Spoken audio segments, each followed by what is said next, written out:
lagi bersama aku Claudi. Di mana lagi kalau bukan di On Trending, obrolan yang lagi trend dan happening.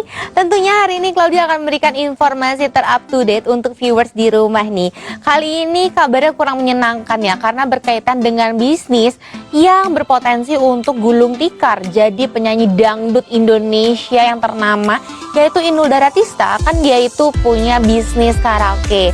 Tapi sayangnya sekarang itu bisnisnya akhir-akhir ini lagi lumayan sepi. Ditambah ada kemungkinan untuk menaikkan pajak dari 25% menjadi 40-75%, yang tentunya sangat merugikan dan bisa-bisa ini karyawannya di PHK. Aduh, jangan sampai lah ya, karena itu akan berdampak juga kepada kita sebagai konsumen kalau pajaknya naik. Tapi bukan hanya Inul Daratista aja, tapi ini adalah artis-artis yang mereka punya usaha dan bangkrut. Kira-kira siapa saja? Langsung saja disimak informasinya, ini dia. Raffi Ahmad dan Nagita Slavina. Kalau kita lihat kayaknya kehidupannya sempurna, semuanya sukses. Tapi viewers tahu nggak kalau Raffi dan juga Nagita Slavina ini punya bisnis kuliner yaitu bakmi. Tapi sayangnya waktu itu tuh sempet banget rame, akhirnya bangkrut karena ya mungkin bisnis itu kan emang gak gampang ya. Kelihatannya rame, punya artis, tapi kalau misalnya emang hitung-hitungan yang gak masuk, tetap aja harus gulung tikar nih. Selanjutnya ada Nia Ramadhani. Nah, ini istri dari konglomerat aja, dia itu punya bisnis kue-kue kekinian. Viewers pasti tahu kan? Cuman kalau menurut Claudi mungkin karena waktu itu lagi hype banget kue-kuean dan banyak banget, jadi kayak lebih menjamur dan ikut-ikutan. Akhirnya Nia Ramadhani ini juga harus gulung tikar dan menutup usahanya nih, karena itu udah nggak jalan lagi. Daripada minus terus, rugi terus, jadi lebih baik gulung tikar. Selain itu juga ada Syahrul Gunawan yang dia ini punya bisnis umroh, travel umroh. Sama ya, ini juga gulung tikar, mungkin tidak bisa bersaing dengan travel-travel besar lainnya. Emang kalau misalnya kita ngomongin bisnis, ini rada-rada tricky ya. Kalau misalnya sampai sukses, wah itu cuan banget, untung banget, kehidupan kita langsung enak. Tapi resiko dalam berbisnis itu juga besar, karena harus dipikirin bayar gaji karyawan, ini itunya. Pokoknya semangat terus buat kalian semua ya. Entah kalian bekerja atau kalian ini punya bisnis, harus hati-hati dan lakukan semuanya dengan hati. Selanjutnya viewers, Claudi mau kasih informasi yang lagi viral. Kira-kira ada apa sih? Langsung aja disimak informasinya. Ini dia. Viewers, ini ada lagi viral, Raffi Ahmad ini makan di warung. Waduh, kalau misalnya kita tahu ya latar belakang Raffi Ahmad, sebelum dia ini menjadi sultan seperti sekarang, tentunya perjuangannya lumayan keras nih untuk sampai di titik ini. Jadi kayaknya kalau misalnya makan di warteg atau misalnya makan di tempat seperti itu, kayaknya sesuatu yang biasa saja dan merupakan hal yang wajar. Tapi kalau misalnya untuk Nagita Slavina, katanya ini kan udah kaya dari lahir, jadi sesuatu yang kayaknya nggak mungkin gitu ya. Jadi pas Raffi Ahmad ini lagi makan di sebuah warung makan, ini ada ya netizen ya biasa kepo-kepo bilang coba bawa istrinya mau nggak kesini. Kayaknya nggak usah dipikirin juga ya, makan-makan aja. Yang penting makanannya enak, lezat, perut kenyang, dan siap untuk beraktivitas dan bekerja lagi.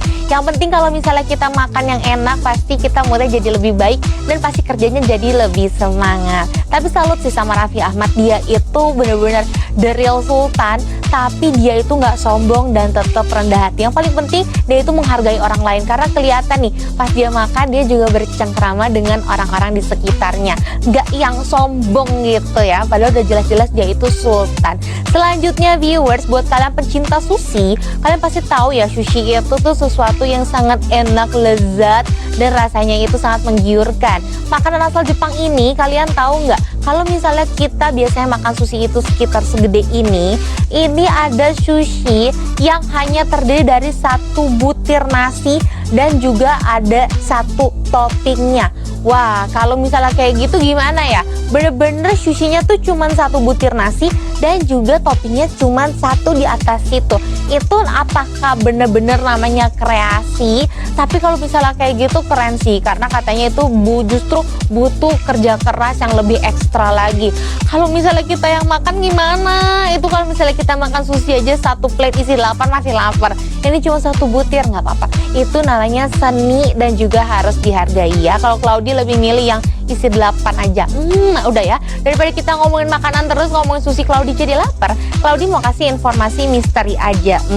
Buat yang udah penasaran, jangan kemana-mana, tetap di On Trending, obrolan yang lagi trend dan happening.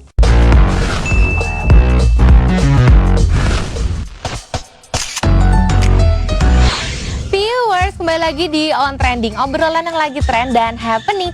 Kali ini Claudia mau kasih informasi tentang misteri leak di Bali. Kalian kalau misalnya lihat Bali itu kelihatannya cantik, penuh dengan wisata, penuh dengan pantai yang cantik-cantik. Kalian tahu nggak kalau di sana itu tradisinya juga kental.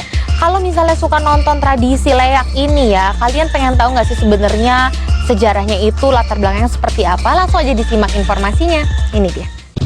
Jadi viewers, kalau misalnya kita udah ngomongin leak, ini sesuatu tradisi Bali yang kental. Dan kalau misalnya kita ke Bali dan ada pertunjukan yang namanya leak, itu sebenarnya buat menangkal hal-hal buruk atau aura negatif di balik keseramannya itu. Jadi konon katanya, jadi kalau misalnya kita ngomongin leak ini, dia itu sesuatu yang menurut orang Bali ya, kalau misalnya zaman dulu mereka itu adalah orang-orang yang punya ilmu nih. Jadi mereka itu bisa mengembangkan ilmunya, jadi santet, terus misalnya jadi hal-hal seperti itu. Pokoknya orang pinter lah.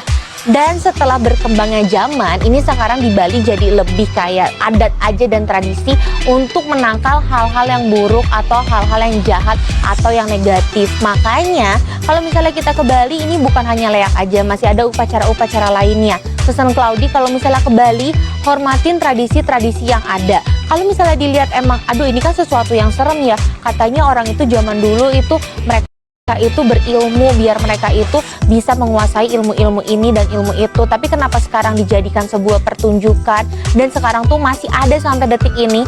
Karena dia itu bisa menangkal hal-hal yang buruk dan juga hal-hal yang negatif. Pokoknya dihormatin aja selama nggak ganggu kita dan bukan hal yang kayaknya aduh ini kayaknya nggak benar banget. Ya sudah ya, saling menghormati dan toleransi itu adalah sesuatu yang paling bagus. Pokoknya cinta damai ya viewers. Dan gak berasa informasi yang barusan menjadi penutup perjumpaan kita hari ini. Viewers jangan lupa untuk selalu saksikan On Trending, obrolan yang lagi trend dan happening only on Celebrities TV. Aku Claudia Putri pamit, bye bye, see you next episode.